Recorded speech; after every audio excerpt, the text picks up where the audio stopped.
For our own Ger Canning, and in our 40th year, how fitting that he is on duty once again today in Waterford. Ger is joined by Brendan. Thank you very much indeed, Joanne. Welcome back to Walsh Park on what is an absolutely terrific day weather-wise to start proceedings. When I got here at 10:30 this morning, there were about 300 people queuing up outside the ground to get in. Some of them were lucky enough to have tickets for the stands and they got their seats in there.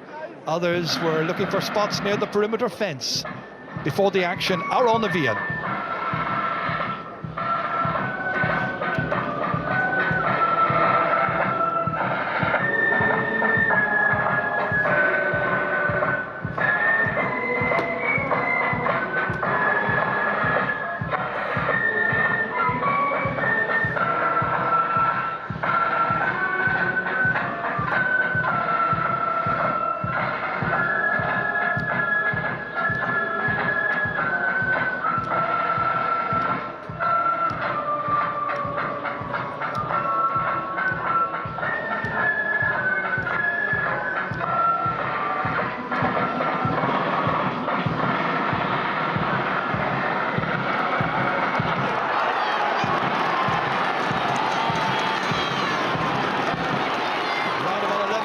People have made it into Walsh Park. Many more would love to have been here as well. We've got an exciting contrast for you. Waterford All-Ireland finalists, of course, 2 years ago. Winners of the Under-21 Championship a few years as well. League finalists this year in March against a Clare side who were very unlucky not to make last year's All-Ireland final and who played in the last two Munster finals and still containing the remnant of the All-Ireland winning team from 2015.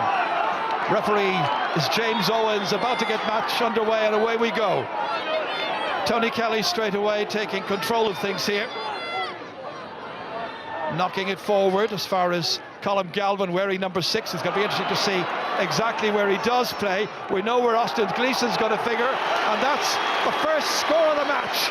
Austin Gleeson, bang on cue inside the opening minute. Yeah, fantastic score from Gleeson there. It's what Padraig Fanning would have wanted. Austin getting into this game early. Colm Galvin has gone midfield now, and Jack Brown has gone centre back.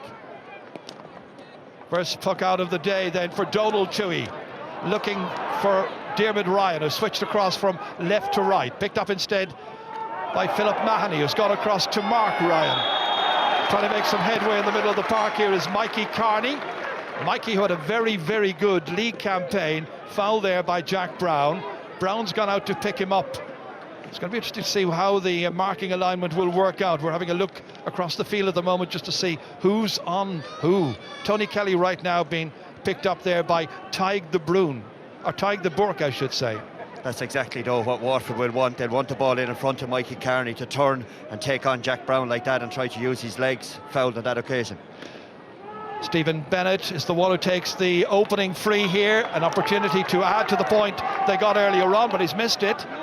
We were asking the question earlier on there together when we were walking along the perimeter of the ground, who would be taking the frees. I was wondering whether or not they might revert to Padraig Mahoney. Yeah, there is that pressure on Bennett, to be fair. Mahoney hadn't played a lot of the league games, and you know you're the only man taking the frees, but now he has his colleague looking over his shoulder. The wind is blowing across the field here towards the dressing room side, which is to the right of the picture. Shane O'Donnell blocked down brilliantly this time. That was a good block by Conor Prunty. It's regained again, however, by Clare. They've get it in here, an opportunity, really good chance, and John Conlon is in to wreak havoc as he usually does, and the Clare fans are delighted. Yeah, once again, fantastic work from Shane O'Donnell.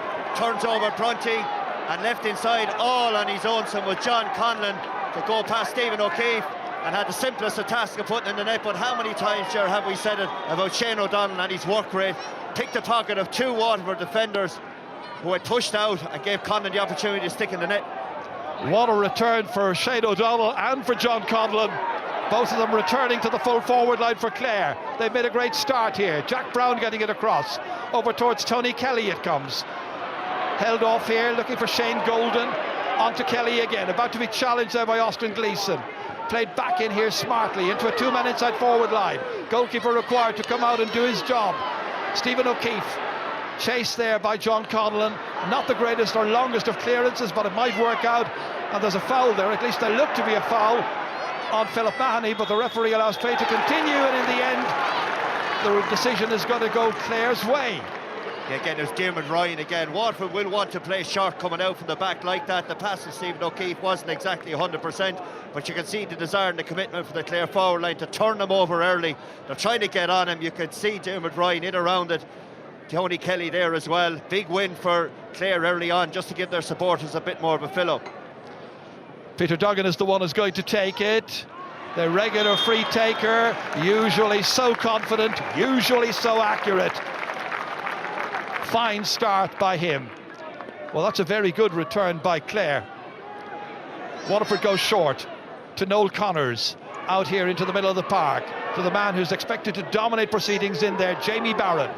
Back out it comes. All the way down into the corner here towards Shane Bennett. Sweeping onto it quickly, here comes Kevin Moran, trying to make an angle for himself, beautifully in. Oh, just missed there by Stephen Bennett, racing in to try and take that one. So near. It was, and that's why you see the ball across from Kevin Moran. Taking it into your hand, Stephen Bennett, taking your hand like John Conlon is sticking the net. Big opportunity got. David Fitzgerald, the UCD student, breezing forward here, sending it very, very long down towards Collins, trying to knock it down here towards Podge Collins. Podge out towards the 45-metre line. High challenge on him there, but he withstands that challenge, puts the ball in. There was no advantage coming or played. Thought he was fouled there by Porrick Mahoney. He was, and Owens had a look at it, and he kind of half raised his hand there to give it. Then he thought your Podge would put it over anyway, but the breeze is blowing left to right into those goals. Shane McNulty. Not the greatest of clearances, straight to Podge Collins. Little ball in here as far as Dermot Ryan, and the 19-year-old sends it up into the air. The breeze is carrying it, it's travelling. Oh, knocked out by Stephen O'Keefe. Most goalkeepers might have given up on that one. Shane O'Donnell tried to take it. In the end, it is Noel Connors who gets it away.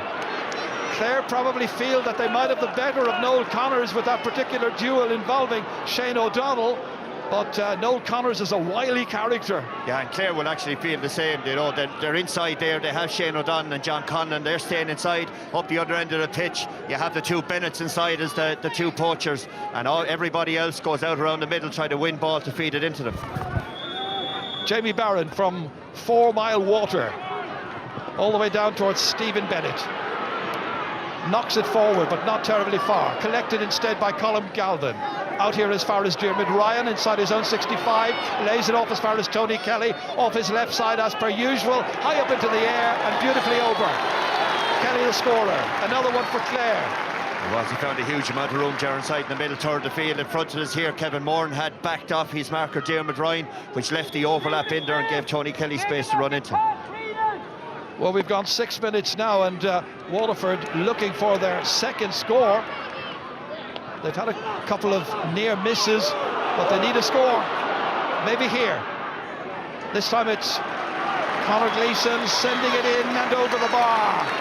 Beautifully done by Conor Gleeson. Yeah, great score, and one you could say Waterford needed. You know, even though we're at early stages, up along the sideline, takes responsibility. Breeze coming off his right shoulder there, floated in lovely. From the puck out, it's a very, very long one. Down again towards John Conlon, breaks it down, but to a Waterford player this time, to Kevin Moran. Kevin Moran, who made his debut back in 2006 against Westmeath. All these years later, playing on his home patch here. It's the second time to play a championship match in Walsh Park. Under pressure again, that Waterford defence. Once again there's a problem, and this time it's Shane O'Donnell. He set up the goal, he's trying to create another bit of mischief inside there. Waterford defenders at the pins, pinned back, but managing to get it out eventually to Kevin Moran. And Moran striking it diagonally across the field, over towards Stephen Bennett, but he's beaten to it. Patrick O'Connor knocking it forward. Nice little turn here. Dermot Ryan, so much expected from him, but he takes too many steps this time, and it's a free downfield for Waterford. Yeah, the Waterford backline there, Ger, they're looking very exposed inside. John Conlon, that last play, you know, Noel Connors was lucky, but he was caught one-on-one with 40 yards of space all around him. You can see the pressure that's been put in Munster Championship hurling. We saw it last night in Dolan Park, the pressure these guys are under. Quick ball in. And that's a brilliant ball taken by Stephen Bennett. Oh, up and over the bar. Keeper might have even got a stick to it, but it's gone over. It's a point for Stephen Bennett. Another one for Waterford. They got the last two now. Out straight away into the hands of Peter Duggan. Duggan striking it from his left. Gives it plenty of welly and puts it over. 2 points in the match for Peter Duggan, and that's the first to come from open play. Yeah, great puck out from Dolan Toohey there, switched on. This game is going to be moving at a pace. So a goal separating the teams. Collected in the middle of the park here by Cathal Malone. He got 2 points in the league match here in March against Waterford. Looking for a good return here. That ball sent up to Shane O'Donnell. He's causing real problems, but this time the referee has blown against him. He's blown for a third man tackle. He feels, I think it was John Conlon who collapsed in to get Shane O'Donnell that. When Shane got the ball and turned, the Waterford defender was trying to come across. John Conlon is remonstrating there that he couldn't get out of the way, but we'll see here now as the ball comes in. Conlon, that's the third man tackle there. There wasn't a huge amount in it, but he still blocked off the Waterford defender. You see Shane O'Donnell, this is the threat he has. He holds off the defender with the right hand, catches with his left, and here you go, John Conlon. Good to see it there, just went off shot, had tapped into the Waterford defender. But either way, Ger, all the way in the last number of minutes of the game, we're nearly 10 minutes in, that's been the threat inside. If Clare deliver that ball in, this is real danger stuff, leaving two of those guys in there without having the famous sweeper playing in front of them. They're very exposed in the Waterford full back line. But it's amazing how O'Donnell, who's come back from Harvard, where he is continuing his PhD studies in microbiology, hasn't played in the league, obviously, and here he is, slots back into the team seamlessly. He does. He's a fantastic hurler, but you know what, I was thinking about it when we spoke about it earlier. It's a great break for the young man to have, to get away, clear his head, and now he's mad for hurling. Free out to Waterford. Under pressure here, Shannon Morey goes back and tries to take that one, but it's beaten everybody to it. So it'll be a line ball for the banner. That's Pádraig Mahoney coming back into his position. Third time to be facing Clare in the championship. 1 win, 1 loss so far for him.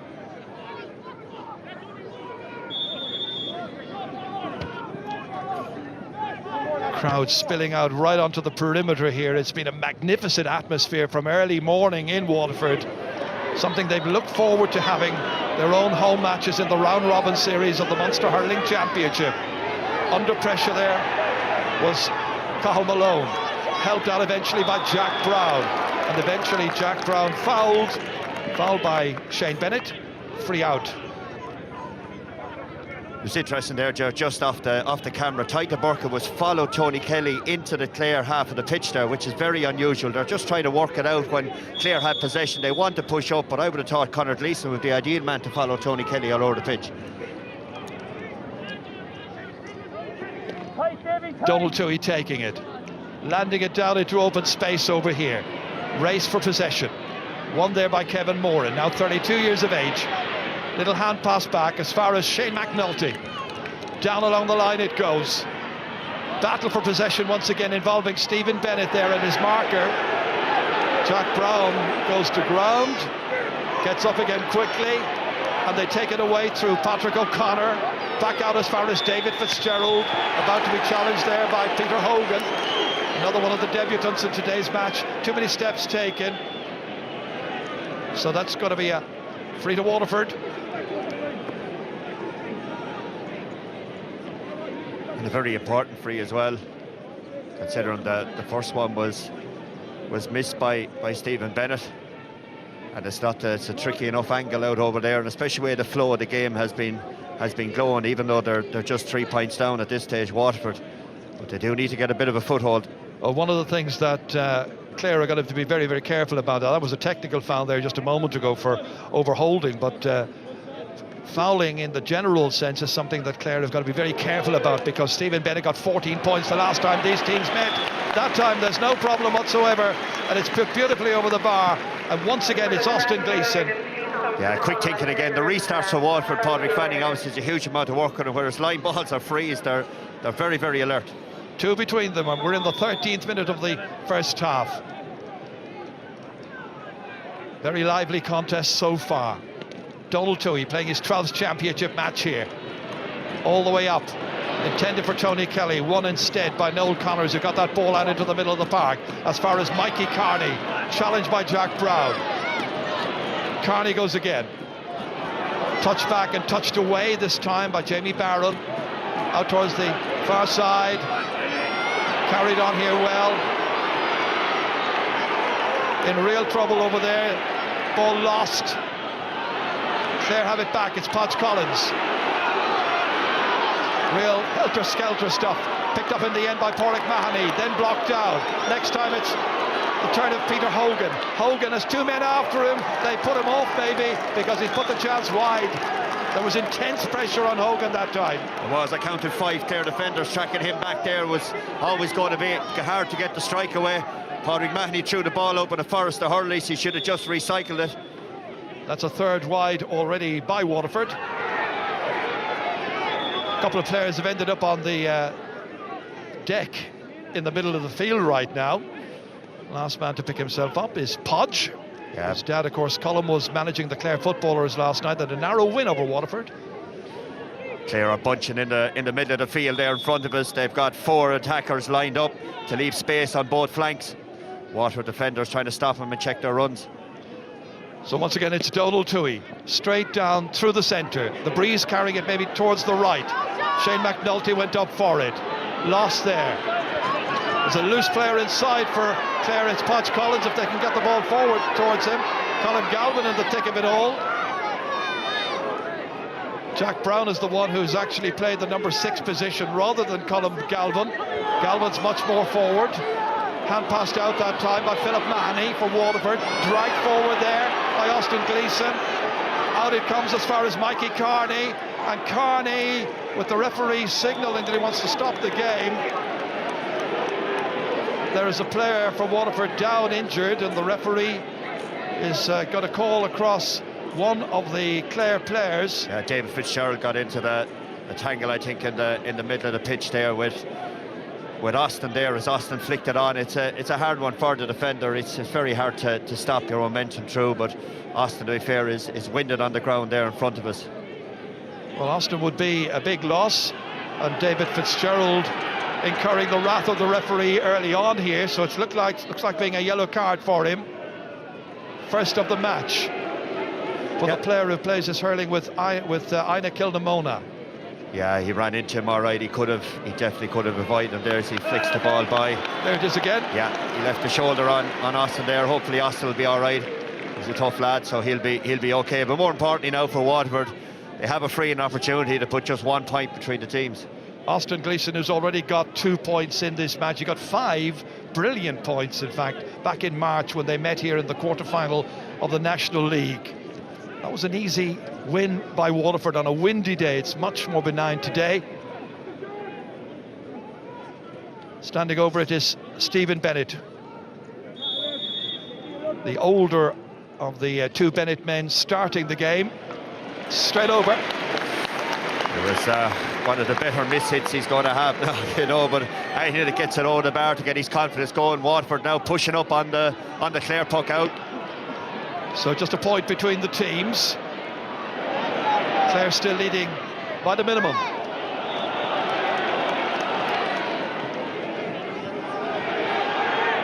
Real high pressure situation here because nobody wants to lose that first match. In Waterford's case, they go on to play Tipperary next week. Then there's a gap and a break for everybody the following week. Clare, meanwhile, don't have a match next Sunday, and they have to wait 3 weeks for their next match. They'll have 2 games at home and 1 against Limerick in Limerick, which they're viewing as practically a home match for themselves. But they want to get off to a good start here. There's Noel Connors inside there, who's needing a bit of treatment. I didn't see anything that happened to him in there. Well, he's a tough, reliable, durable player, being attended to there by the team physio, who's Conor McCarthy, just making sure that the 28-year-old now from Passage, who's also the team captain, is able to play and continue. There's a sub there just in case. Shane Fives. Shane, I gather, was very near making the team. He is a Noel. Unfortunately, it's his Munster Championship. The first round has come to an end within 18 minutes. tough going for him, but now an opportunity for Shane Fives coming in. So on comes Shane Fives to play in what is his 26th championship match. The 31-year-old from Turin comes into the full back line. Meanwhile, Clare trying to win possession here. Doggedly determined in there is Austin Gleeson against the other number 10, Peter Duggan. Finally it comes out, driven forward there by Patrick O'Connor into the inside forward line. An inside forward line that looked very lively and very dangerous. And there's Podge, and that's over the bar. Podge Collins with his first point.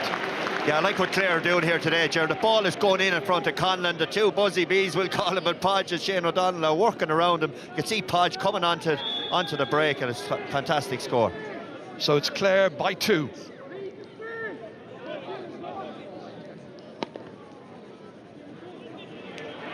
This puck out going towards Austin Gleeson, competing for it over there with David Fitzgerald.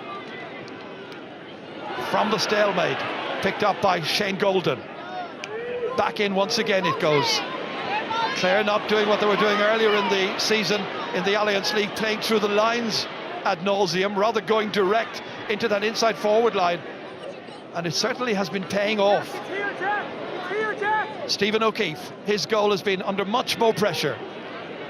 Down towards Stephen Bennett, one instead, and taken nicely out of defence there by Shane Golden. Helped forward by Tony Kelly, and over. Yeah, Clare have a problem, or Waterford have a problem there with Tony Kelly. Looking inside in the Clare backline, I can see Jack Brown playing as an extra defender back there, but I look into the Waterford team and I see everybody man for man, so there's somebody missing around the middle third of the pitch for Waterford and needs to get pushed up. Well, Waterford were the ones who naturally wanted to have home venue this year, having had to play 4 games away from Waterford last year. They need to make it count. And here's Shane Bennett. Bennett coming in, and it's just outside the square. It's got to be a free, a conventional 20-metre free. It is. They got the Clare defence one-on-one inside with the Bennett brothers, and when Shane Bennett gets it like that, he is unbelievable pace. David McInerney, the one who was closest to him. Well, it was Shane who was standing over the free, but he's going to leave it for his brother Stephen to take.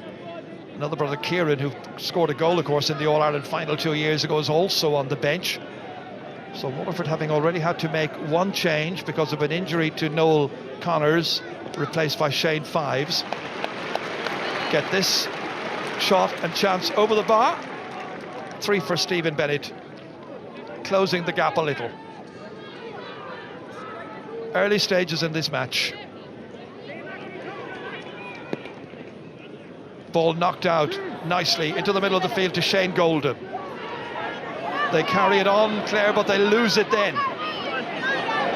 Trying to regain it, and they've managed to do so. Golden going after it. Back there, intended for Peter Duggan. One instead, however, by Conor Gleeson.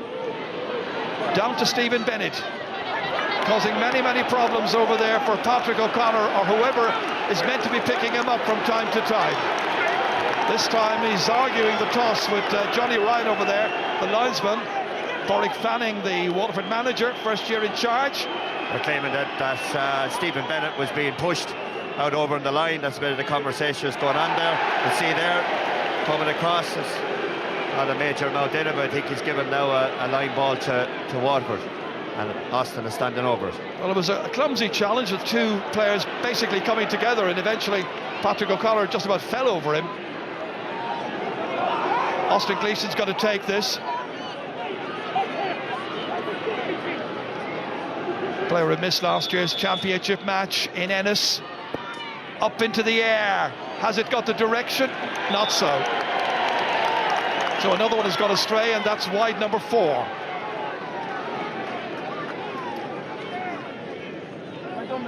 Interesting today, coming in here early, saw lots of people bringing stools in, because on this side of the field there's no seating or behind the goals, so they brought stools in. I saw one man bring a rug in so his young daughter could sit down. There were a couple of footstools brought in so young fellas could get a better view, and I saw one young lad bring in his hurley. You never know, might get a game. That's touchdown there. Again, stalemate, finally producing an outlet pass here. swept away down towards Shane Bennett.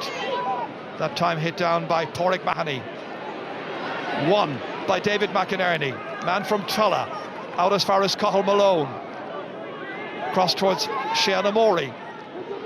Retained by Shane Golden. Up there towards John Conlon, into his chest, lost however, and out it comes. And it's taken away out of danger. Down towards Shane Bennett. Shoulders Podge Collins. Hits it beautifully and over. That's exactly what we needed here in Wells Park today, was a score like that to get the crowd into the game. Bennett is down on the ground, but you can see him gets it up, ships a very, very heavy tackle from Podge Collins of all guys as the block was coming in.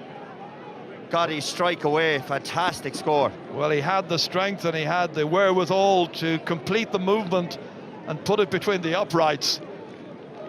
So now it is 7 points for Waterford and 1-5. Waterford seemed to have fixed the problem there for a while, Gerard, in the last 4 or 5 minutes after I said about Jack Brown being on his own. They've now pushed up on him, and certainly the Waterford forward line are functioning a bit better, getting those two guys inside, the Bennett brothers, and getting them on the ball a bit more often.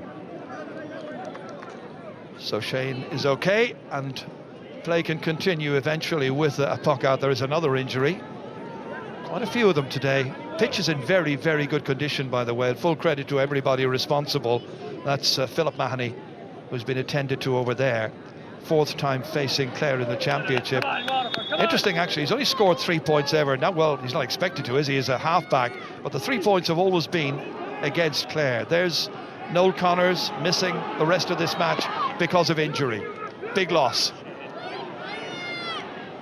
Over the head that time of Shane McNulty. Shane Fives back in, wins it, gives it away however, and that final effort is accurate. It's beautifully done. It is. Shane Golden. Yeah, Shane Golden strike. It looked like it was going 5 yards wide to the left, but there's a very, very strong breeze blowing left to right as he strikes it in, and it just carried it lovely over the bar. Stephen O'Keefe opting to go short. Shane McNulty switched across to left corner back. Watching this one, drop in over his head is Jamie Barron. Jamie, nicely done. Really well done. That's a class score there from Jerry Barron. He got in behind Jack Brown there, pushing forward, had the composure. I'm not going off my left, 1 second, I'll turn around and I'll make dead sure of this one. Great score. Waterford's 8th point of the match.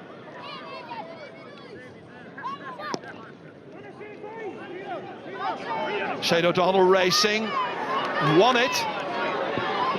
Challenge is about to come in. Support player heave from Colm Galvin. The referee has blown his whistle because they were out over the sideline. Linesman on this near side is Johnny Murphy from Limerick. But it's just one of the features of the championship when you see Clare play and you see Shane O'Donnell race out there. He's a very courageous player, put his hand up, bounced out of his hand the first time, but he won it the second time. But eventually, ball out over play. Ty the Burke is going to take it. Touchdown by Tony Kelly. Retained beautifully, impishly, magically away. Shane Golden has it. Kelly goes forward, so too goes Galvin. Kelly making enough space and angle for himself, hoping it'll draw in, but not quite this time. No, that's just a second wide. Yeah, it is, you know, and at first Tony Kelly just didn't judge the breeze right there. See, Pádraig Mahoney's down here in front of me. He ran into Austin Gleeson thanks to the fleet-footedness of Tony Kelly getting out of the sandwich. 8 minutes to go to half-time. Shane Fives back in here as far as Conor Prunty. Prunty goes again, big strong fellow Prunty, 21 years of age. Hand pass back from Austin Gleeson. Forward by Shane McNulty. It's one for Shane Bennett to go racing after, but he's going to lose this one to David McInerney instead. He uses his goalkeeper, Donald Toohey. Goalkeepers very much more nowadays in the modern game being brought into play, almost as sweepers. Forward as far as Shane Golden. There's a player loose on this near side, Cathal Malone, but he doesn't use him. John Conlon retrieving it right on the end line, taking the fullback Prunty out there with him. Conlon still retaining, recycling, beautifully in. Fitzgerald was there, O'Donnell's there, beats the attempted block and puts it over the bar. Shane O'Donnell with his first, but he's been heavily involved in most of Clare's attacks. He has, and so has John Conlon. All that roaring, I suppose, John Conlon would have done. You can see Fitzgerald did very, very well to pop it out to Shane O'Donnell. This is great stuff from Clare so far. They're putting the ball into John Conlon, who's their danger man, and he's the anchor for the attacks. Well, Waterford will be hoping, I think they have to make home advantage count this afternoon. Plenty to do. Conor Prunty, they've taken a number of short ones now at this stage. Now to work it forward. In the glorious sunshine of Waterford this afternoon, they win a free. Good work by Pádraig Mahoney. It was indeed, did really well there, took the challenge on, and that's what they're going to need to do, Waterford. Try to work the ball around their own 45, bring their half-forward line into the game, because Clare are sitting back, or trying to sit back in front of the Waterford full back line. Well, Stephen Bennett has done very, very little wrong with his frees so far. Donald Maloney there, one of the joint managers, along with Jerry O'Connor, men who've won 8 underage titles with Clare. Now Stephen Bennett to add to the 3 points he's got already, but he's missed. Big decision now for Pádraig Fanning, really. You know, you put Pádraig Mahoney back on the frees there. Bennett has been really good during the league, but a couple have slipped out now. Jack Brown from the puck out, straight into his hand. Referee has the notebook out. Word with Mikey Carney. Well, it's a decision, as you say, that Pádraig Fanning and the management team of Waterford are going to have to make. Do they continue with Stephen Bennett taking the frees as Carney gets a yellow card? And I guess Tipperary later on in our second match from Páirc Uí Chaoimh at 4 o'clock, a game not to be missed. Well, Tip will also have a big decision to make in terms of who takes their frees. Well, yeah, you just see it there on that Mikey Carney. Players have been told any tackle that's from the shoulder up is going to be a free and a yellow card, so the discipline is going to be key throughout both Munster and Leinster championships. Referees have been consistent. Peter Duggan, star of last year, looking to star again in the 2019 championship, drills over his 3rd point of the match, 2 from frees. That's the difference in a free taker. Duggan has the experience. Just put the ball between the posts. He got 110 in Ennis last year, the goal coming from a penalty. Shane Fives swinging it in there to the centre, caught by Fitzgerald, ahead of Austin Gleeson that time. That's a very tasty duel between the two of them. Now David McInerney across here, intended for Conlon, double marked at the moment. Shane McNulty gets it away. Then it's Taig the Borca. Really ambitious one from the Borca. And as that was going in, there was a little tangle of bodies there. Patrick O'Connor ended up on the ground. Bit of a waste from De Borca. Quick puck out to Tony Kelly, dropped by Morey. Change of direction. Then fired it in towards Conlon. Runs on towards Shane O'Donnell. Spoons it back to Conlon again. Steadies himself. That looks good. It's another one for Clare. It's a goal and a point now for John Conlon. Yeah. They're running amok. They're a bit all right, yeah. You just contrast the ball that Taig the Borca hit in there. It was long, it was aimless, way over the head of Shane Bennett. But there you see Clare, they put the ball in front of Conlon. Himself and O'Donnell work really well in partnership and work the score. We're in the 32nd minute. That goal in the early stages by John Conlon, so crucial. Shane Fives, down towards Austin Gleeson, tries to retain it, succeeds, plays it back, that time away by McNulty. Down into the corner here. Stephen Bennett couldn't take it. Back out again, and with difficulty there for Cathal Malone, lost. Robbed and taken back once again for Clare. Storming forward is Peter Duggan, into Tony Kelly, led off quickly. Oh, with such accuracy. What a performance. This is a man who got 1-6 against Waterford in the league final replay 3 years ago, threatening to turn it on again here in the Munster Championship in Walsh Park. Yeah, fantastic score from Tony Kelly, but Clare are making fantastic decisions around the middle third of the pitch. They're not getting turned over like happened in the league game here. That's out by Conor Prunty now to try and get his forwards going, but they haven't been functioning as a forward line so far. Stymied again. Shane Mori out as far as Cathal Malone, can take it in his stride. As a player on his right, Diarmuid Ryan, who hasn't shone so far. That's Malone into space. Should be Fives. Shane Fives, difficulty taking it up, but does so eventually. Gets it out to Philip Mahoney. Concluding stages of the first half here, and the referee blows his whistle for a foul over there, and it's going to be a free out for Clare. So much for Clare has gone right in this first half. But it has, there's no doubt it has gone right. 5 points clear now at this stage, heading up towards half time. But you know, the inside ball, the supply in hasn't been too bad, but the inside back line of Clare have just been muscling the Waterford forwards out of the way and marching out with the ball. Well, once again, some running repairs being carried out. This time it's Shane O'Donnell. Yeah, the pitch down there is very hard. I'd say he rolled his ankle in trying to stop there on that last attack. But you can see the flick in there from Shane Bennett. Just wasn't getting out in front. But if the camera had panned back there, they had Jack Brown inside sweeping behind those, so the Waterford or the Clare full back line are in a position to really attack the ball, because they know they've Jack Brown or Colm Galvin coming back to protect them if they lose the race. Just as we watch Shane O'Donnell back into action, where he's been marked there by Shane Fives, it's going to be Peter Duggan who will take it. Waterford with a number of very prominent players on the bench waiting to come in should they be required. 4 minutes of additional time will be added on. You got the likes of Maurice Shanahan waiting there, hoping they might get a chance to show what he can do. Meanwhile, Duggan with his fourth. Terrific.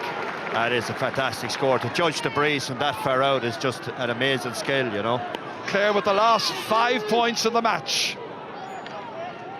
Good jump in the air by Jack Brown, playing in the position he plays for Ballier, centre half back, away by David Fitzgerald. Up it goes. Podge trying to get it, O'Donnell trying to get it, but finally it's Shane Fives who scoops it across here as far as Kevin Moran. Can he give the leadership? Running down here as far as Mikey Carney. From that angle, drills it in and drills it over the bar. It's one they needed. It cuts the gap. It does, you know, and Waterford, like coming up to half time, will be happy enough in a lot of ways that haven't really been in the game, but Clare aren't out of sight by any manner of means. There once again is Jack Brown. Up as far as Conlon, runs over his head. Shane Fives goes back, retrieves, has a little look around to see who's on and where the pass might be played to the optimum position. Out to Pádraig Mahoney. Across field towards Stephen Bennett. Well, they're feeding a lot of ball towards Stephen Bennett, but Patrick O'Connor is stuck to him and stuck to him well, and sweeping there is Jack Brown. Missed by 2 Waterford players. Galvin comes onto it, goes low but can't take it. Kevin Moran can, and in the end the referee says he took too many steps. Yeah, wasn't much in that. No, there wasn't, but it appears referees again have been consistent this one. Once a guy is isolated anywhere around the pitch, 3 Clare players around Kevin Moran there, and a free. He may have let it go a little bit further, but in fairness to the Clare midfield, they had him isolated in there. And no great rush once again on the part of Peter Duggan. He takes about 15 to 20 seconds with each one of his frees. He goes back, he composes himself, might throw a little piece of grass up into the air to see where the wind is going. Unhurried, and the Clare fans loving it. They've come here in big numbers, and their team leading by 111 to 9 points. And as you can see, we're into the second minute now of stoppage time.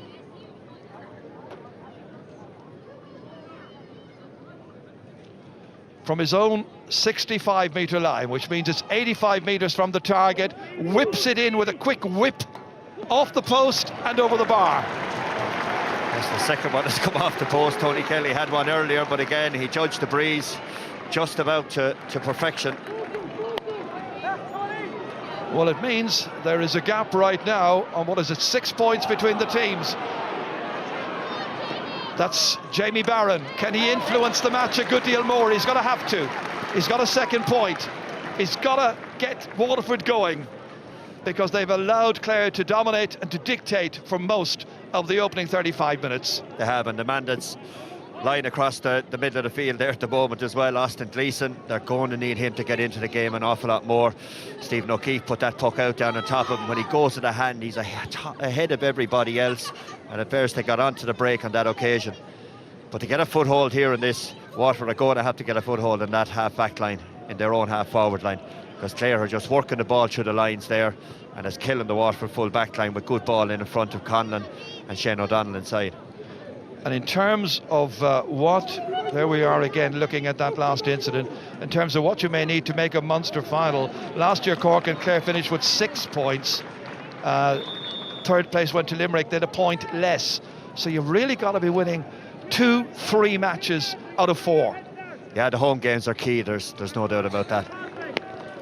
From the puck out by Donald Toohey.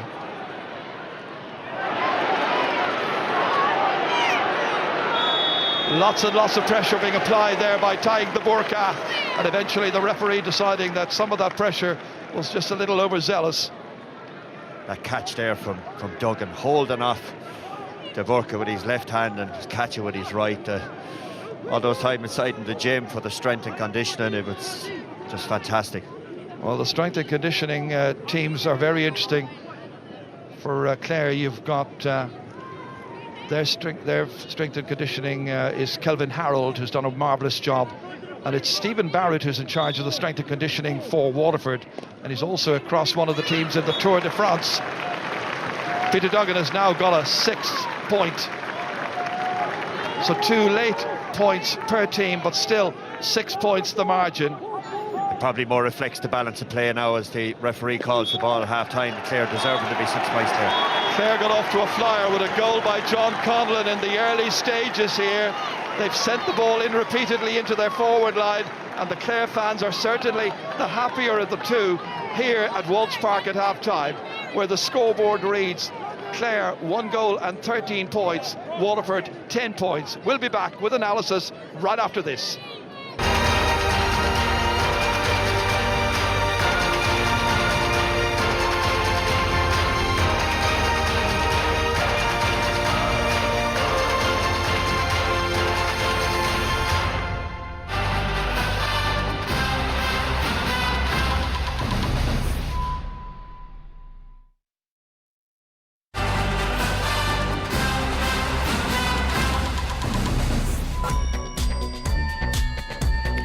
Clare certainly looked the better team at Walsh Park in that opening half. That's why they're 6 points ahead at the break. That early goal from John Conlon doing big damage, but they do lead by 113 to 10 points. They did look the dominant side, didn't they? The management team presumably would be happy with that. They'll be thrilled. Joanne is very conscious that it's only half the job done, but they've dictated the terms. They have created a little bit of space for the full forward line. They've crowded the middle, which is probably easy enough to do in Walsh Park, but we expected that Waterford would have a better handle on that. But Clare have completely dominated that area. They've got Jack Brown back in the pocket. The big guns, David McInerney standing up, the Kellys, Shane Golden in the middle of the field, Pat O'Connor has got on top and Stephen Bennett. So they'll be thrilled. Shane O'Donnell, go to Harvard for the winter, lads, and come back and pull away, because this is the way to do it. And John Conlon, of course, who last year had such an important year from a Clare perspective, showed immediately how important he can be again. And look, we see Toohey's long direct ball into the Clare forwards. And look at Shane O'Donnell, as Daly said, look at, he's such a selfless player. He got the blocking, and you know he regains possession. And there's 3 Waterford players on him. And look, it was very poor from Waterford's perspective. You know, like where was the marking on Conlon? Look, he used all his strength and power to get that goal. How many steps, Ursula? Well, look at, he got away with it, but if I was from Waterford, I'd be very poor. Like, we had Austin Gleeson coming back trying to get the blocking, but where was the defending and the marking? And it really set the tone for Clare. You know, it was a great start, the most ideal start they could get. But every time that ball is going into O'Donnell and Conlon, they're threatening every time. Like, I know Noel Connors has gone off, but he was on massive pressure on Shane O'Donnell. He looked so lively, eager for the ball, but it's his work rate off the ball. Like, he got blocked there, and he regained possession and laid it off to Conlon, and he almost got in for a second one, O'Donnell. So Waterford are probably lucky that the third man tackled and it was a free out.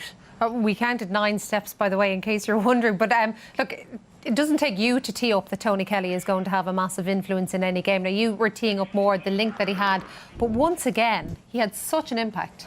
He had a huge impact, Joanne, in the first half, and his link play with the half-back line midfield. He's just been given a free role to go, get on the ball, influence the game, and he's done that. He's come deep, he's gone to the wing, he's gone to the left wing, he's come off the shoulder. He's just picked this ball up middle of the field and just hit it over the bar. But the amazing thing is that Waterford are just leaving him free. There's just whoever's in the vicinity to pick him up. So you have areas like Porrick Manny end up tracking him. Like, he's not a defender. Here he is now just looking up and delivering a great ball in, eyes up. But I suspected that Conor Gleeson would pick him up. A guy with a defensive mindset, be able to track these runs, be able to track, the way he's thinking. But he hasn't. And Waterford he scored 3 points, and he's really ran the show so far for Clare. When he gets the ball, like Waterford get the short puck outs, Clare allow him that, and they end up hitting it long. Waterford or Clare just turning them over, running the ball out like through Peter Duggan, through Galvin, through Kelly, and that's where the scores are coming from. So it's something Waterford need to address. But Jackie, it's nearly unbelievable, isn't it? Yeah, we're coming into this game, say Tony Kelly, if he gets space, he'll hardly get it in Walsh Park, and he's getting that space. It's an indictment on the Waterford approach in the first half to me, for sure. Surely the approach isn't to leave him free. I mean, I think Waterford are lacking urgency. Someone's not doing their job, Joanne. So, like, are you saying the management team is saying, OK, let him go? That's what it looked like. He's getting the ball and it's just zonal. Whoever's in the vicinity takes up Tony Kelly. You can't afford to give one of the best hurlers in the country that. So it's mind-boggling. I know we're struggling to get our head around it, but that's exactly what's happening. OK, it's time for us to take a quick break here in the Sunday game. Just before that, though, it's time for a competition. RTE Sport are giving you the chance to win a VIP trip to attend this year's All-Ireland Hurling final at Croke Park. You could even be cheering on your own county. You and a friend will be treated to a luxury stay in the recently redesigned Dillon Hotel, one of Dublin's finest 5-star hotels, along with an evening meal in the hotel's bright, new and elegant Edison restaurant. Tickets to the big game on August 18th and €1,000 spending money to make the most of your stay in Dublin. For your chance to win, answer this. Which of these counties won the 2018 All-Ireland Hurling final? Wexford, Dublin or Limerick? To enter, call 15 17 71 71 82 or text the word GAME followed by your answer and name to 57001. Calls from the Air network will cost €2.03. Calls from other networks may be higher. You must be over 18 to enter. Lines will close at midday on the 27th of May. Full details are on rte.ie/competitions, where the lucky winner will also be revealed.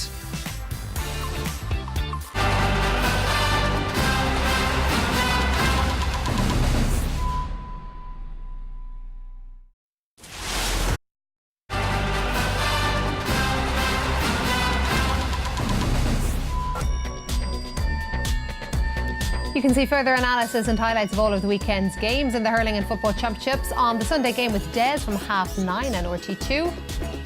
Tomorrow evening, Soccer Republic looks back on another busy weekend in the SSE Electricity League. And don't forget that throughout the Championship 2019, RT Radio will have live and exclusive coverage of every match every weekend. In Walsh Park, in the Munster Championship, it is Waterford trailing Clare by 113 to 10 points, although it could have been a lot closer, because even though I know you were very impressed with the Clare defence in that opening half, Waterford nearly got through with Stephen Bennett. Yeah, it's a great goal chance, just a ball over the top that bypasses Shane Bennett, but Kevin Moran makes a fantastic run. And instead of trying to point from the impossible angle, what a ball across. And Stephen has to take that in his hand, Joanne. As soon as he has that ball in his hand, we see it come across, he's gone round Donald Toohey, and it's just a flick to the net. And in fine margins, we saw what O'Donnell was able to do to Conlon, and very nearly got in for another goal as well, except for the third man tackle was called back. That has to be a goal, really. At this level, if you don't take those chances, he missed a free. It's their full forward line are not getting much change, but when you get a chance like that, you have to take it. Defenders are not involved there. That's just him missing that ball, and that's a crucial miss for them. Do you see Waterford changing things around for this second half? Well, we've seen in the first half how Clare were getting so many numbers back. They were, crowding that middle third and the half-back line, and then able to offload the ball to the likes of Tony Kelly, Peter Duggan, who are winning and gaining possession in the half-forward line, and then they're completely on top and creating that bit of space inside in the full-forward line for Conlon and Shane O'Donnell. So Waterford, they need to make a decision on the Tony Kelly situation. Is it Conor Gleeson picking him up? How far up the field does Tadhg de Burke let go, but they need to be decisive about it and using the ball that bit better. Because the couple of times that Stephen O'Keefe got the ball to Jamie Barron, he got picked up 2 points direct from Waterford's own puck out. We think Stephen Bennett is off the pitch, that Tommy Ryan has come on to replace him for the second half. It's definitely Tommy Ryan anyway. Yeah. So that is one significant change from a Waterford point of view. You, Jackie and Anthony were making the point that you actually think that even though this is Waterford's home game and everybody was looking forward to it, that actually the dimensions of the pitch don't necessarily suit them. No, I would agree with that. Like, they're a light, mobile team, particularly their forward unit. The Bennetts like to rove, they like to make lateral runs, and Walsh Park is very, very tight. For me, a day like today now, when it's going to be one in the trenches in the middle of the third, there's one man for Brick Welsh has to come in there. He'll get in there, he'll get amongst them, he'll get blocks in, he'll win ball and he'll do simple things. He'll lay it onto lads that'll be able to set up attacks. I think the small, lighter lads don't really suit him. You don't see Jamie Barron really relevant in the game today, so I expect to see Brick Welsh, maybe 10-12 minutes into this game if things aren't going well for Waterford. Plus, Joanne, like on the stats, and we'll always look at stats after the matches, but up-to-date stats. Clare 17 shots, nailing 14. Waterford 16 shots, nailing 9. There's your nearly difference in the scores. You get chances. You can see that was Stephen Bennett is still on the pitch. It's Peter Hogan who's gone off. Peter Hogan's gone off. Okay, yeah. And Tommy Ryan, when he came on in the second half last year up in Ennis, he got a great goal. He was lively. He got into it from the start. So look, he might make an impression, and Waterford definitely need a goal. I know one of the features of the first half, initially you were saying, oh, look at Clare, they're playing through the lines, they're very like Limerick. But actually, a key part of their game in that opening half was actually these direct high balls in. Oh, yeah, Joanne, we got a bit of an inkling during the week that might be, we'll crowd it, let them crowd it. But Conlon and O'Donnell were meant to be going really well. I know they went really well in a challenge match against Dublin, early and often. High or low, we're going to go for. And Shane O'Donnell will go for a high ball. He's not the biggest man, but he'll put up his hand, and we saw him time and time again. John Conlon, obviously a huge handful. Peter Duggan, crucially as well for me, rediscovering the form of last year, which we didn't see in the league. OK, you can see now Clare are joining Waterford back out on the pitch in Walsh Park. So let's head back over there now and rejoin Brendan and Ger. Thanks indeed, Joanne. Yes, you're right. It's Peter Hogan who has made way for another man with a yellow helmet. That is Tommy Ryan. Tommy coming in for his 16th championship match. And he's got a real goal touch, this man, Tommy Ryan, 29 years of age now. He scored goals in 3 of the 4 championship matches last summer. They could do with one here. 6 adrift.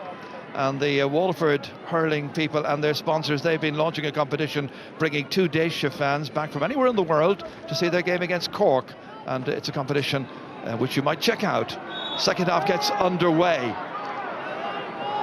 No changes made by Clare. They were perfectly happy with the way things were, and it's once again Austin Gleeson. Remember, he got the opening point of the match inside the opening minute, looking to repeat the feat, but he's put it wide this time. And the referee has noted that there's a Clare back down, and that is Patrick O'Connor, and going in immediately to have a word, I think. Possibly a word with his 2 umpires. Dr. Porry Quinn there just checking with Pat O'Connor, and now the referee. Yeah, he seemed to get caught up. I think it was with Stephen Bennett as the ball was going wide. Patrick O'Connor was trying to cut across Stephen. Stephen is looking in there very anxiously at that conversation that's going on. I think there's a huge amount involved, and we didn't catch it on any of the cameras. Ref doesn't look his due at him. But there again, you have Austin Gleeson. He's got to, I'm sure Padraig Fanning, before these Waterford players come out in the second half, started shouting intensity, energy, commitment, all those words that you hear in dressing rooms up and down the country, but they have to show it. We have it here. Patrick O'Connor is... This is what was happening, number 14. Ooh. Yeah, O'Connor went down there. The umpires who are the closest to it seem to let it go a bit there, but either way, anyway, for Waterford, that big fiery start in the half of Austin's wide, but a small bit of a damper on it. Double Toohey now, pucking it out. Tony Kelly racing after it, trying to put some pressure on. Now it's Kelly again. As the panel were saying, he's been given a lot of freedom. He struck this one away to the left-hand side. And the marking arrangement with regards Kelly, right now I can't tell who is going to be marking him. It might well be Conor Gleeson who's going to pick him up, because Kelly has gone back into the centre of the field. Stephen O'Keefe launching one down onto the opposing 45-metre line. Ready to pick it up and take it away there, David McInerney, but he didn't make an awful fist of that one. It's Stephen Bennett instead. Bennett out over there, the sideline, battling, surrounded. Shane O'Morey coming in. Down he went. Referee again blows his whistle, and once again it's going to be a free out for Clare. Yeah, and Jackie Turler's getting his way there on the panel at half-time. Conor Gleeson is now taking up Tony Kelly and following them all over the pitch. But again, like Stephen Bennett there and Shane Bennett, you know, they're frustrated figures inside. They need to get onto the ball. Stephen had it up along the wing. When you get it, it needs to stick. He needs to have runners coming off his shoulder. Again, he looked a little bit isolated, turned over. Well, that was the challenge there of Shane Bennett that resulted in a yellow card. As you say, frustrated figures, Brendan. Well, they got plenty of time in which to get this game turned around in their favour. De Boerke reaches up for this one, takes it down, sets off. A man who was used to playing that sweeper role when Derek McGrath was running the team for 4 or 5 years. And now he's got a change of plan back there, and you're wondering whether or not he's attuned to it completely. Back he goes. And first to Ty de Boerke, he looked up there to put the ball in. All he saw standing in front of him was Jack Brown standing 60 yards from the Clare goal, covering off all the space in front of the Clare full forward line. So he couldn't deliver it, he had to carry it, and then pushed out over the sideline. Peter Duggan, who got 6 points in the first half. A sideline cut that zooms through the air, but doesn't have the necessary level of accuracy he was looking for. So an early wide in the second half for Clare. Stephen O'Keefe driving it down towards right corner forward. Stephen Bennett gets there first, plays it back in here. Nicely taken down and hit in by Jamie Barron. Blocked down really well by Patrick O'Connor. Taken out by Clare again, showing wonderful tenacity. Diarmuid Ryan got that one. Then it was Podge Collins. It's Ryan on the follow-up again if he can get there before the sideline, and he will. After him goes Austin Bennett. Linesman flag raised. It's great tracking back there from Austin Gleeson there. She's that kind of pace when he gets the ball going forward now is really what Waterford want, but he's shown a desire that he wants to get back into this game. Still, as it was at half-time, 113 to 10 points. They go short. Tony Kelly into Podge. Over his left shoulder and up and to the right it goes and wide. Another one going astray.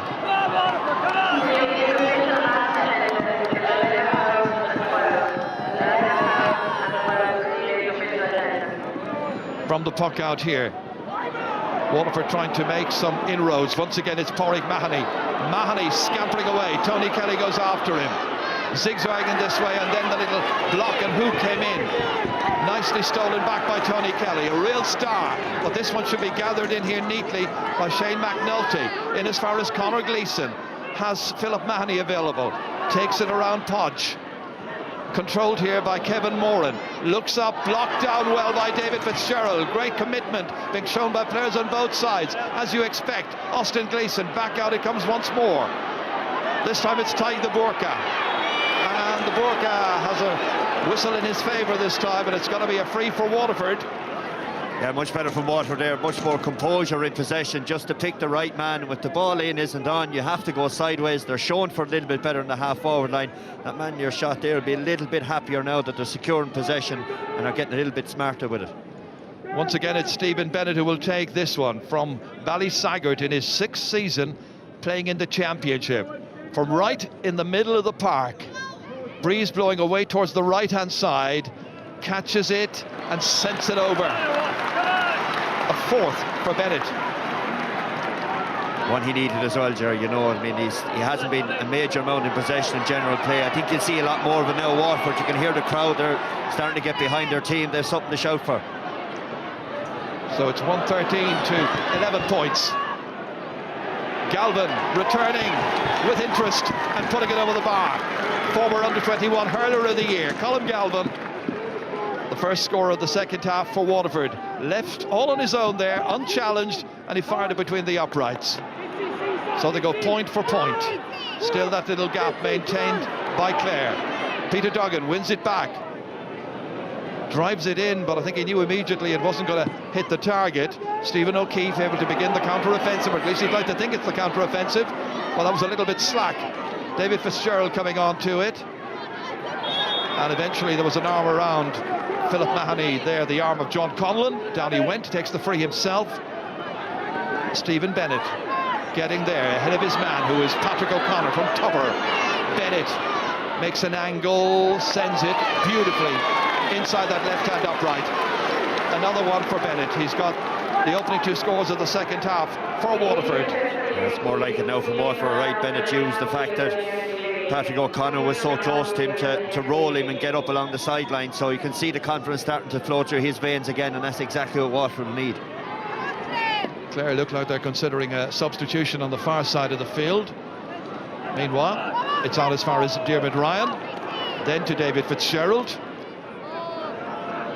Oh, had to be cut out, but wasn't by McNulty, and then he goes challenging Podge for it, and Podge Collins makes a hash of it, but the referee quite correctly indicated that the foul had been committed, an advantage given, which didn't produce anything. McNulty the guilty party. Yeah, this is where he should have cut it out. He should have just got caught under the ball there, you know, and then the hurley around the neck again there, and good play from the referee, given the advantage there. Well, it gives Peter Duggan an opportunity once again now. There's management team looking on. Very successful management team over the years. Duggan with 6 points, all from the first half. Just one of them coming from open play. But he's a master at that. And he gets off to a very satisfactory start to the second half. Yeah, they're back to 6 points clear again, you know, and Waterford will just have to keep plugging away and hope to try to get a goal at some stage in this half. And the next 10 minutes or so, you'd feel it would have to come. Waterford going short for the start, and Conor Prunty plays it down. There's 2 against 2 there, and it's won by Shane Bennett. Challenged, still Bennett. Oh, well blocked out there by David McInerney, and it's gone out for a 65. It's great defending from the Clare backs. They never panicked once he got inside. The natural reaction sometimes is to pull the forward down. They didn't. See the ball, he broke onto it here and got inside. You see the legs, the chase from McInerney back in. Did really, really well to stand him up.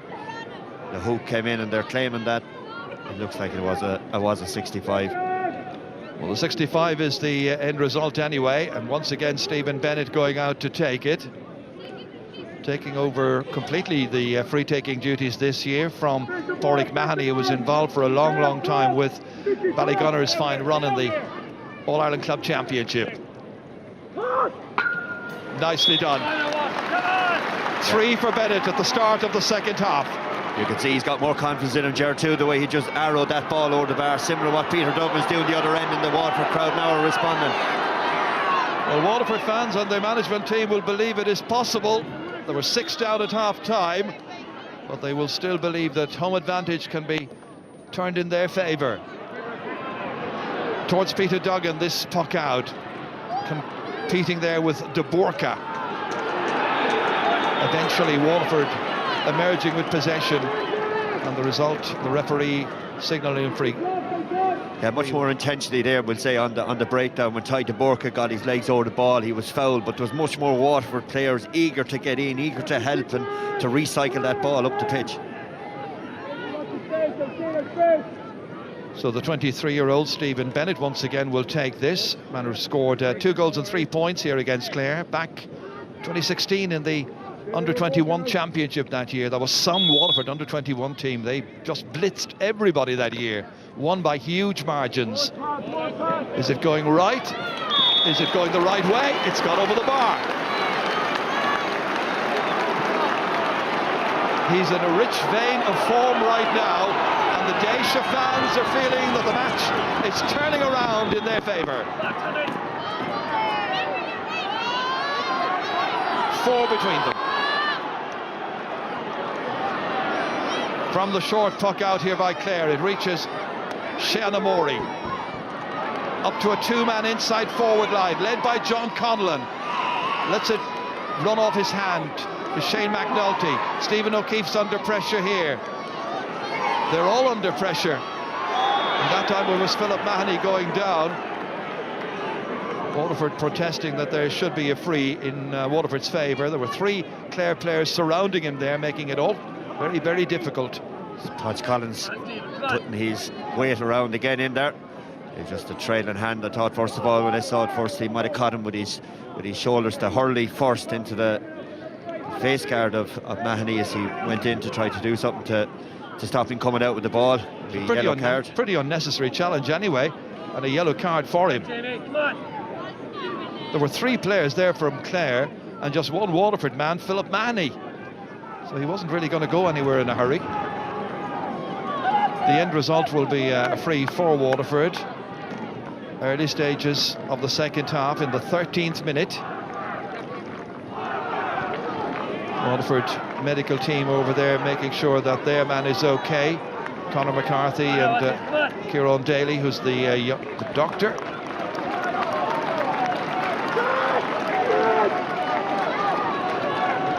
Colin Galvin, the play will be held up as you see him there in the shot down the middle of the field. His problem with his right hand is okay again. So running repairs having been carried out. Shane McNulty down 2, right corner forward, battling to win it here, and winning it is David Fitzgerald, getting it out as far as Diarmuid Ryan, into the middle as far as Tony Kelly. Colin Galvin happily recovered, hitting this very, very long, but too long and impossible for John Conlon to retain. This is the old Clare now we saw in the league. They were wasteful with possession. First half they were really smart, putting the Waterford full back down under pressure. Has changed a little now. Austin Gleeson looks at his handiwork, and well, he might. Superbly done. He's got a third, and Waterford have another. That's much more like it from Austin Gleeson. You can see him leap into the air, back over the shoulder, on the back foot. Very few players in the country, you'd say, have a go from there, but Austin is certainly one, you'd say, you're entitled to have a pop. Like Tony Kelly, he doesn't score ordinary points. They're always spectacular. Yeah, the crowd are loving this. It's exactly what home advantage should mean to you, Gerard. The crowd are baying in, and that's the way it's looking here now. And just that goal after 2 minutes, separating the teams right now. Peter Duggan up there towards Shane O'Donnell, who hasn't had much to show for the second half so far. Largely anonymous. Stephen O'Keefe back out down along the line here. 1 man to aim at, 3 men against him, and one of them was Diarmuid Ryan, and Ryan sends it back. But the referee is calling back the play anyway. Gerard, if you look up in the dictionary, hospital pass, this is exactly what you're going to see. The pass came in, he was just caught under it. Clear player coming in, right arm to the face guard there. Cathal Malone on Pádraig Mahoney. Yeah, Pádraig Mahoney, it is a sore one, but he's up, and that's the main thing. A yellow card for the Clare midfielder. So waiting for the yellow card to be dished out to 27-year-old Cathal Malone from 6 Mile Bridge. One of a number of bridge players involved today. So it will be a free to Waterford. When play resumes, Stephen Bennett will be taking it once the physio has completed his work. Like the referee is saying, let's get on with it. Bennett from a huge distance out drops it into the waiting arms of Donald Toohey, the Clare goalkeeper. An opportunity for them to carry it forward, and up the pitch they go once again with it. Nicely out there by Cathal Malone. Gleeson trying to get to it. Gives it to the other Gleeson, Conor Gleeson. Shane McNulty. Past Taig the Burka. Won instead by Peter Duggan.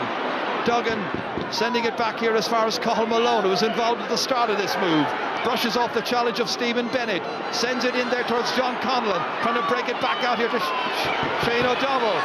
O'Donnell trying to get into the square there. The referee has blown the whistle before he got into the square. I think he deems the foul to have occurred, and it's going to be a free from 20 metres out, and a chance now to make it a 2-point game. He did, and watch that. Shane O'Donnell. You see his feet, he's looking one way and he's able to pivot and go onto the other foot so quickly. It's very, very hard to mark. You don't know which direction he's going to go. But again, it's always danger for Clare when they put the ball in front of the Waterford full back line. Conlon gets onto it and Donald and the boys pick up. Shane O'Donnell picks up the breaks. Clare are about to make a change, by the way, and bring on Aaron Shanaher. So he'll be coming into their full forward line pretty soon, you can be certain. Once again, Peter Duggan will be the one to take it. 7 points scored already in the match from just 20 metres out. No problems whatsoever for him.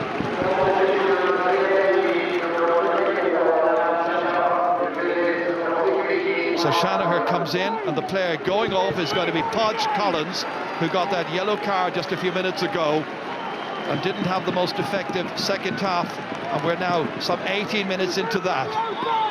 Time to make changes, big decisions to be made. There's a match to be won as Stephen O'Keefe pucks this one out for Waterford. It's won by Clare. It comes out to Tony Kelly once again. Sent forward here with Galvin coming out to try and get to it. Shane O'Donnell likewise. O'Donnell trying to win it there, 65 metres out from the Waterford goal. Gives it off as far as Cathal Malone. Forward as far as Shane Golden has drifted into right half forward. Challenging there with Tig the Burka. The Burka wins it back. Golden trying to make life difficult for him. Swept away in the end.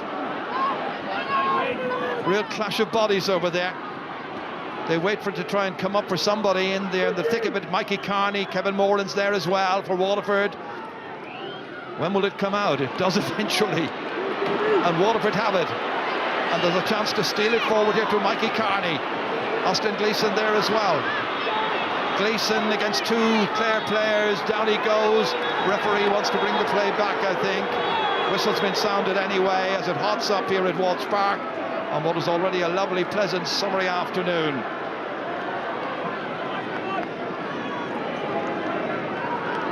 He's signaling for a free into Waterford for a pull back on Barron as he broke the tackle. You see Austin Gleeson. There's no need to take a second bite there, but again though, it's what Waterford need. In fairness, and Jamie Barron went through, he had runners coming off his shoulder.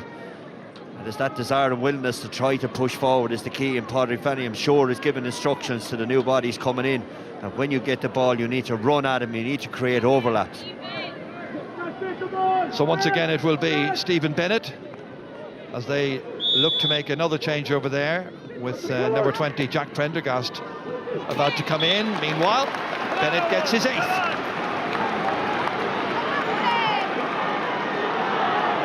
So they close the gap once again.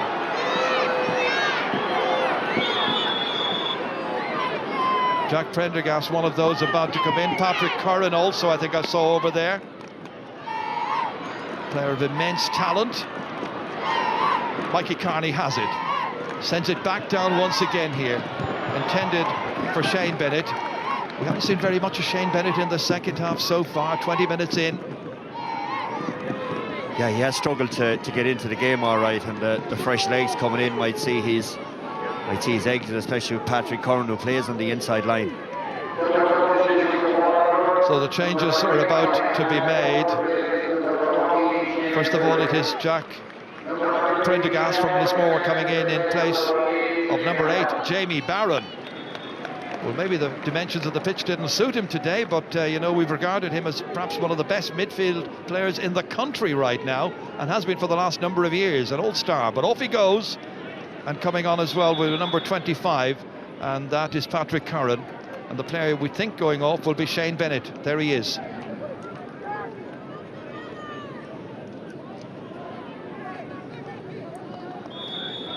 Two changes. Let's see if they make any appreciable difference from Waterford's point of view. Tig the Burka has it. Clare trying to pin him back. Impishly done again by Shane O'Donnell. Stealing that ball, giving it off, laying it out for Tony Kelly to put it over and get his 4th of the match and his 1st of the second half. Clare always seem to have a response every time Waterford threatened to get near them. And the referee, I think, is saying, take that puck out again, we weren't ready. The referees normally, Jared, we'll see probably during the year, if the ball goes wide, they will allow you to go faster, but if the ball goes over the bar, they need to note the score, so then it slows down the play a bit. More changes being contemplated. It looks like Aidan McCarthy, who's about to come in. He's had a very, very good league campaign. Donald Maloney there having a little word with Aidan.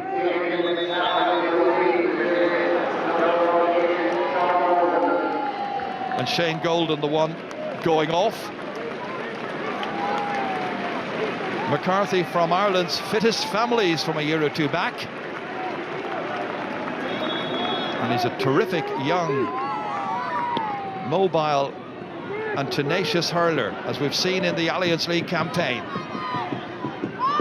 Tony Kelly trying to get to this one. Again, leading the charge, getting it out. Beautiful ball out to Galvin. Carried on here neatly. Here's the man who's just come in. Aidan McCarthy, nicely done. See what I mean? Nice. There have the answers. They do, yeah. It's a nice start to have when you come in for McCarthy like that, to get a ball in open field where you get a chance to stretch your legs and you know you're going to hit it over the bar. It's a well-worked score again by Clare. Something special is needed by Waterford.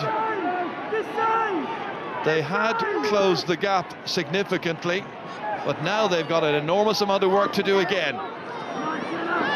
Patrick Curran, and here's Tommy Ryle, the only time we've seen him in the action so far since coming in at half-time, past Stephen Bennett. Nicely done again. Bennett goes once more.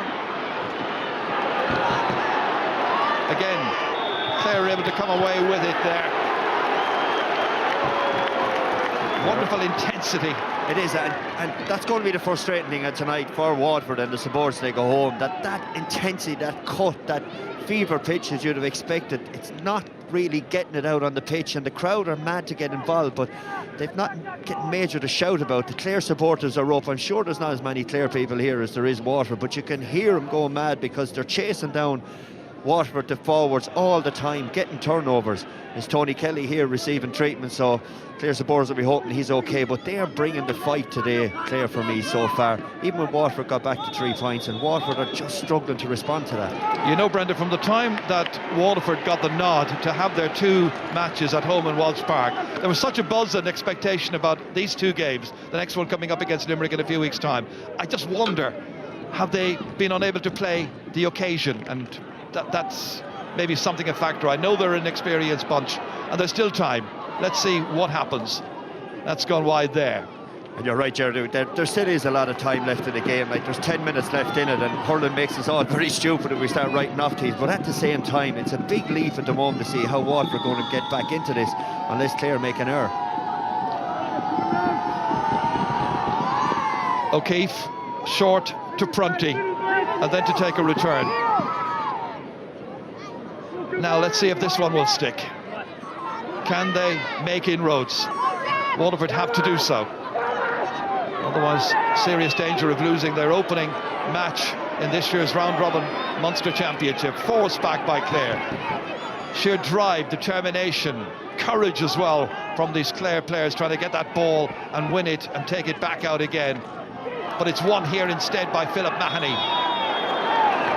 And he was challenged highly, and the referee has decided it's worthy of a free for Waterford, and it will bring Stephen Bennett out once again. But they've been so heavily dependent on Bennett's frees. He's got 8 so far out of that tally of 16. It tells its own story.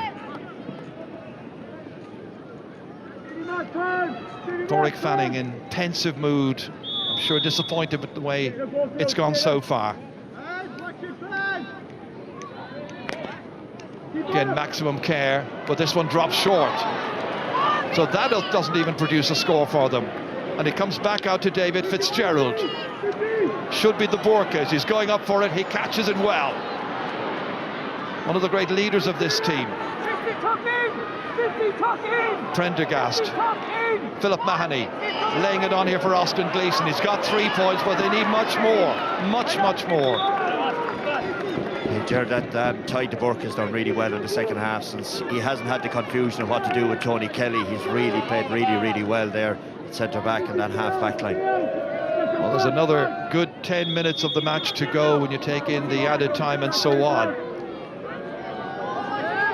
Gleeson cutting it up. Will it come in sufficiently? Not this time. It's a strong enough breeze blowing down towards the Dressingham side, which is the right corner as Waterford attack it, but he was unable to make it that allowance. The backroom team in consultation.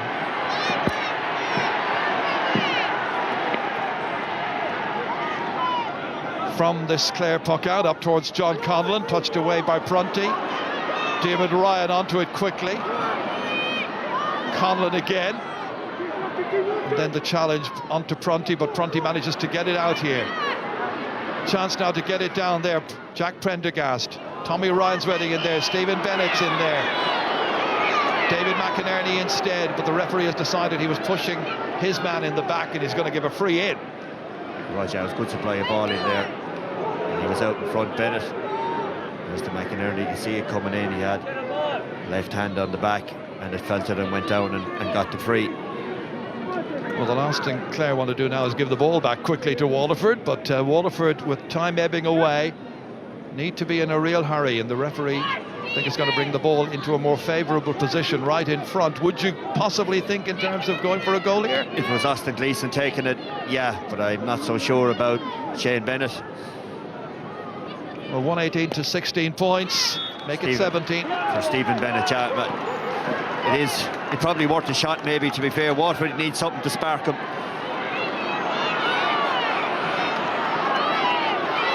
Well, Waterford requiring a goal.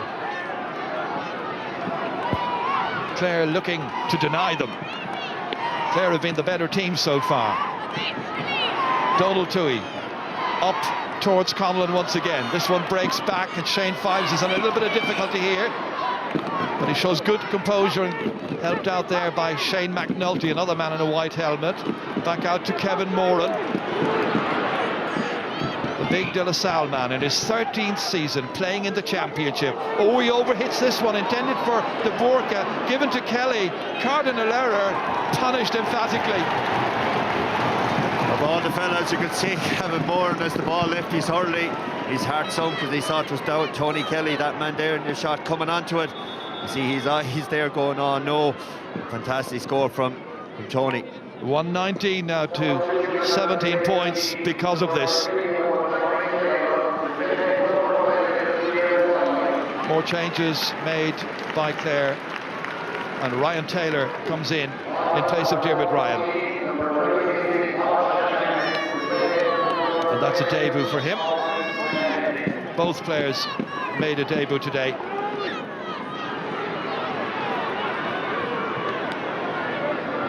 Waterford still battling. Conor Gleeson sending it in here. Very awkward one to take. Patrick Curran was the intended recipient. Goalkeeper takes the pass from David McInerney. One back again, Jack Prendergast this time. Back across towards Philip Mahoney. But again, he's surrounded immediately. Does very well to escape the clutches of three would-be challengers from Clare. Gets it out here as far as Mikey Carney. And Carney's final shot has gone right and not centre. At this stage of the game, Waterford need to be running those ones. Take on your man, cut inside the shoulder and head for goal and be pulled down. That cutting edge was there when Clare were playing down to the goal away on our right-hand side, which was backed by a gentle breeze in the opening 35 minutes, but it just simply hasn't been there when Waterford have been attacking. But again, it's De Borca, magnificent. Upended this time and dispossessed by Peter Duggan, and then forced out, and the linesman on the far side decides it's going to be a line ball for Clare. Super work rate again by Peter Duggan. Tied De Borca again, doing what he was doing really all half, is winning that primary possession, trying to get Waterford on the front foot. But when he came down again, he was isolated and Duggan and his colleagues turned him over. Donald Maloney and his fellow manager Jerry O'Connor must be very, very happy. Travelled down last night and they've done their homework. Their reconnaissance was a good one a couple of months ago. Seems to have paid off. That one's gone wide from Peter Duggan. Well, we've got about another 4 minutes of actual playing time here in Walsh Park. don't forget, there's another big match coming up on the Sunday game live at 4 o'clock from Porky Queeve. It'll be Cork against Tipperary. Waterford coming, challenging. That ball is won back, Stephen Bennett. The referee has blown his whistle anyway, as Patrick Curran was in there in the thick of all of that. And I think it's going to be a free in for Waterford. Yeah, and the Clare manager will probably wondering with 4 or 5 minutes left how we leaving the two Waterford full forwards one-on-one inside with our full back line, but it was a great catch from Patrick Curran. He had no choice then, arm in over the back to just hold him up. The referee's whistle had gone. McInerney was pulling down his man anyway. Well, at this stage, 119 to 17 points, surely 67, 68 minutes. They've got to try and get a goal. Yeah, they have to. They might. Oof. Patrick Curran was just making a run to the left-hand side there of the free taker, and he was tracked. He's bringing it across the middle. Austin is looking out to the sideline. He's saying, I want to take this. He's hovering over around the ball. Maurice Shanahan now has it in his hand. There's a big debate now. It's like a free kick in soccer, who's going to take it, and it has to be Austin Gleeson for me all day long, and he is taking it. It's got to be Austin, and we know what's coming up. He's got to go for a goal here to get Waterford back into this match. 5 points adrift. They need it. Austin Gleeson, saved. It's gone out for a 65. Very good piece of defending. Great save, Donald Dew. He was the one they're all going to. Stepped out in front of his defenders, dived low to his right. See it here now, too. He comes across. Great save. That's reaction skills. See to his right-hand side. Saw him in the warm-up there, down by the goal. This guy's hitting balls in from left and right, and he was doing that consistently. Very good goalkeeper who made his debut against Waterford back some 9 years ago. They're going short from the 65. It's De Burka. Breezing forward. Where's the end product? Tracked there well by Tony Kelly, and Kelly flicked it away and helped it out here to a waiting colleague, and away goes Cathal Malone. After him go Waterford players, but Clare significantly have possession still, and it's Galvin. They still battle, they still try to win it, Clare. Ball handled on the ground in the end, free to Waterford. Look at the time, we're 69 minutes in, and it's still 119 to 17 points. Stephen Bennett lobbing it in towards Maurice Shanahan, and he's caught this time. Got to be a free in. It's got to be another free from 20 metres. Maurice Shanahan trying to make his presence felt. Clare got a goal and 6 when he played in last year's corresponding match against Clare in Cusack Park in Ennis.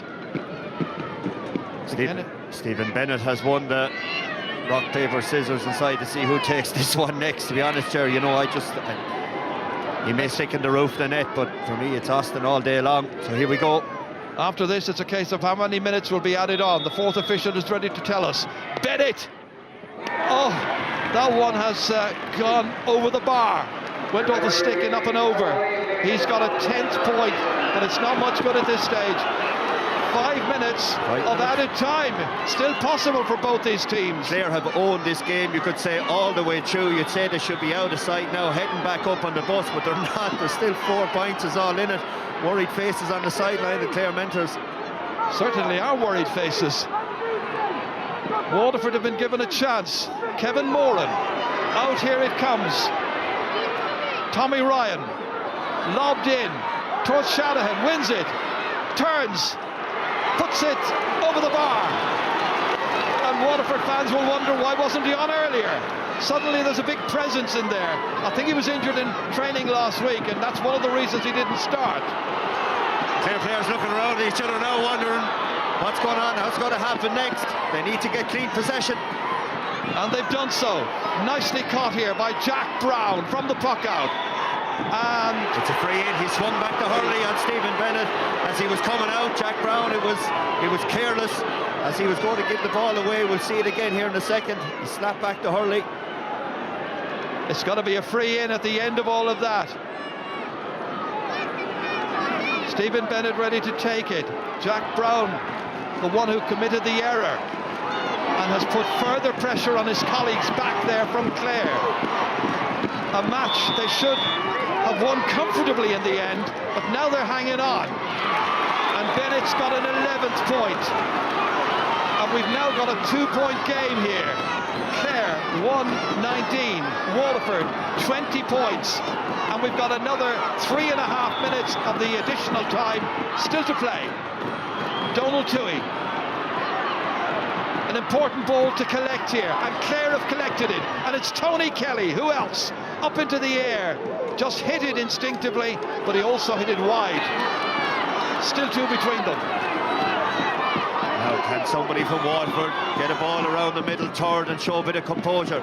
3 minutes to go. Waterford ready to launch the next attack. They have it, and it's Austin Gleeson who puts it over the bar. It's a one-pointer. Gleeson's got his fourth. What a conclusion to this opening Munster Hurling Championship match. The round-robin stage live on the Sunday game. Part of the summer, part of what we love every year. Fantastic, Joe. 10 minutes ago we were having a conversation there to pass the time about the obituaries of Waterford, and now we see it. They're back in the hunt big time here, and the crowd are responding. Puck out by Donald Toohey. 90 seconds to go or thereabouts. Touchdown. Clare come. Clare with the opportunity. It's Ryan Taylor. He's put it over the bar. His first point ever in the championship. And Clare lead by 2 again. The man who came in off the bench to make his debut. Waterford have to do it one more time. Deep into stoppage time. It's won here by David Fitzgerald. Back out into the middle. Carefully handled there by Peter Duggan. Driven back forward once again, going for it. It's going to drop short. O'Keefe rises up, takes it into his left hand, drives it back down again. They're 2 points behind. Only a goal will win it for them now at this stage. The Daisha attack. Picking it up here and sending it up high. Tommy Ryan has put it over the bar, and it's a one-pointer again. What a finale, what a start to the Munster Championship. Everything you could wish for. Absolutely fantastic, and there's still another minute and a half or so to go, which will feel like an hour for the Clare supporters. Fantastic score from Tommy Ryan. I was thinking of myself, don't, but he backed himself. Donald Toohey slowing down the puck out. The referee will be wide to this anyway. Donald Toohey pucks it out to left half forward this time. Collision of bodies over there. Prunty one of them. Everybody back on their feet immediately. The decision is going Waterford's way. Line ball. Hit back quickly by Shane Fives to his goalkeeper, Stephen O'Keefe. Up into the air. Austin Gleeson coming to try and collect. Can't get to it. Went off the hands there. I don't know. I think it went off the hands of David McInerney. It did. For me, it was a Waterford line ball. It seemed to come off McInerney's hand. He's just down below us. The linesman is right in front of it as well. But well, it's the decision is going to go Clare's way. Some you get, some you don't. It's a big decision, though. You know, after 74 and a half, so 75 minutes of hurling, this breaks Waterford's momentum here now. A game which has had just one goal in it, and that right at the very, very start of the match. McInerney, lucky to get that sideline call, sends it back. Here's Conor Gleeson here in the corner, going right across the face of his goal mouth to his goalkeeper, sweeping it back down again, down towards Maurice Shanahan, runs on off his stick, out it goes. It's a Clare line ball. The Clare fans in the stands are up on their feet right now. They think it's the final whistle, they think it's all over. We've played the 5 minutes, it's 120 to 22 points. It is, and I can imagine there's only seconds left. A Waterford player has to get his hand on this line ball next to it, gives the referee an opportunity to blow full time. Still a 1 point game. Clare, who have led more or less from the very, very start, apart from the opening attack where Austin Gleeson got the first point of the match in the first few seconds. Waiting for the referee's whistle to sound, it's there, and Clare have come to Walsh Park in Waterford, and they have managed to hang on in there in the end and defeat Waterford in the opening match of this year's Munster Hurling Championship round robin. They win by just a point. The final score here, it's Clare 1 goal and 20 points. That's 23 points. Waterford 22. It was magnificent. Yeah, it's absolutely fantastic game. All right, Clare will be looking at video this afterwards, wondering how did we score, win by 5 or 6. Credit Waterford coming back, but Munster Championship's off. Thanks, Brendan. Back to Cork. Thank you very much to Ger and to Brendan. Well, that is the question, really, Anthony Daly. How did your fellow county men not win by 5 or 6? Well, we go back to the words of Brian Cody last night that 4 points is nothing in a hurling game, and John, the way it's gone, you know, Clare will look at this video and they will say, God, how did we, you know, that line ball near the end of it was very controversial. And well, we'll get to that. Yeah, okay, but they not have been more than 4 up. I'd say that's what Clare people really will be questioning. Okay, they will, but they'll be absolutely delighted. They're after winning away from home below in Waterford, and they have 3 weeks off now to get another bank of training in, as Jerry told us beforehand. They had 8 weeks great training done. It's a massive, massive victory away from home. Okay, Ursula, here is that line ball. This seems quite obvious that it should be to Waterford. And it is, and our initial reaction was the same. We felt it came off McInerney, and look, we know what Austin Gleeson maybe can be capable with a sideline. It would have at least got the ball down into the Waterford half. It was a really crucial decision.